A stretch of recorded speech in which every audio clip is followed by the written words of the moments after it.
Hey guys, how's it going?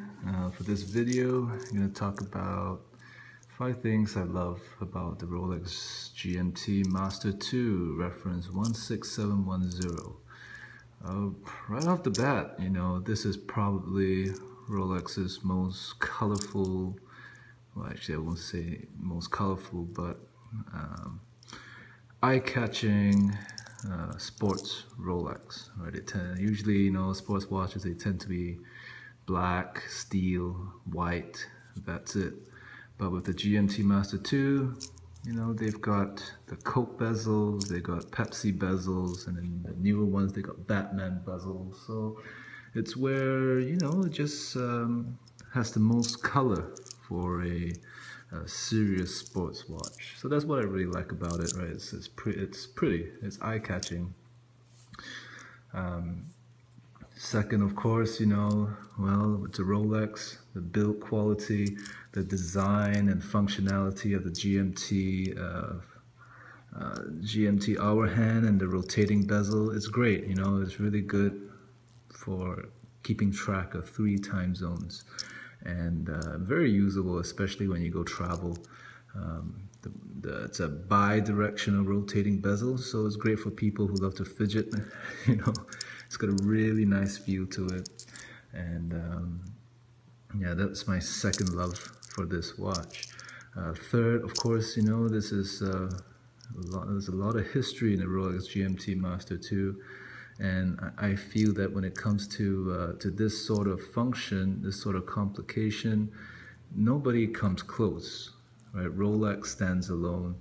It's on a class of its own, right, in terms of the GMT function. Of course, you can have like Pateks, World Time, Travel Time.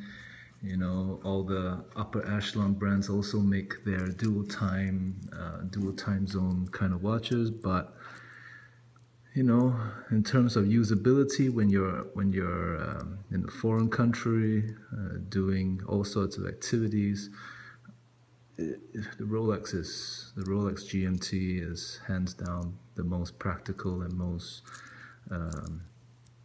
usable and recognized watch that money can buy. Okay, the fourth thing that I really love about this watch is its wrist presence. You have one of these on, people know it's a Rolex, right? It doesn't get more iconic than a Rolex GMT Master 2 or a Submariner.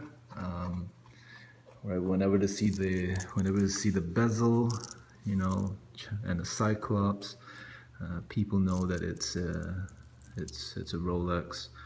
When they see the color of the bezel, they know it's a GMT.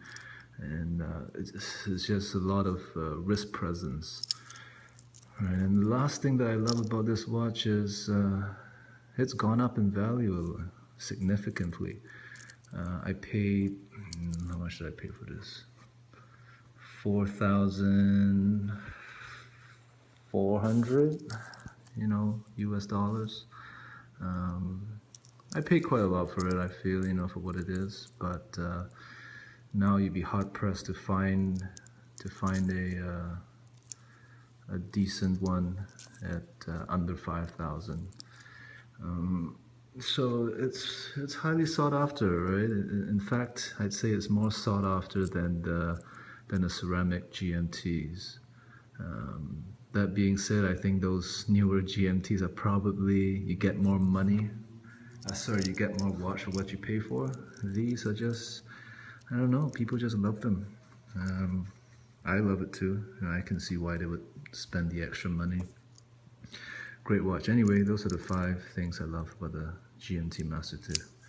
Thanks, bye.